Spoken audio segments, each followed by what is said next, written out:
এই ছোট, তোকে এখন টিপ পরিয়ে দিব। তাড়াতাড়ি রাজুদের বাসায় যাই, ওর ভাইকে আবার নিতে হবে। এই বাবু, একটু নড়াচড়া করিস না, প্রথমে টিপটা দিয়ে দি, এরপর একটু পাউডার দিয়ে দি। আজকে যেভাবেই হোক রাজুদের বাসায় যাই, রাজুর ভাইকে নিতে হবে। ওই তো রাজুর মা রাজুর ভাইকে সাজিয়ে দিচ্ছে। কিরে চম্পা, তুই আবার কখন আসলি? এই তো আন্টি, এখনই আসলাম। আন্টি, আমি টিপ পরিয়ে দিই। আরে না, টিপ তো আগেই পরিয়ে দিয়েছি। আরে এই তো আমার নোবরাজাত খেলনা। এই ছোট, তুই তাড়াতাড়ি ঘুমিয়ে পড়। আন্টি, আমি ঘুম পাড়িয়ে দিই। না না, তুমি পারবে না, তুমি এখন যাও।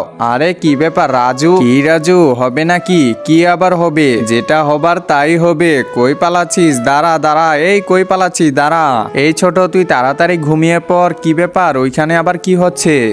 একজন মা কতটা আপন হয়ে থাকে, যার মানেই তাকে জিজ্ঞাসা করে দেখো। তো দেখা যাক বন্ধুরা, এই মায়ের জন্য কে ভিডিওটিতে লাইক এন্ড সাবস্ক্রাইব করে। আর যারা মাকে ভালোবাসো না, তারা ভিডিওটি থেকে দূরে থাকো।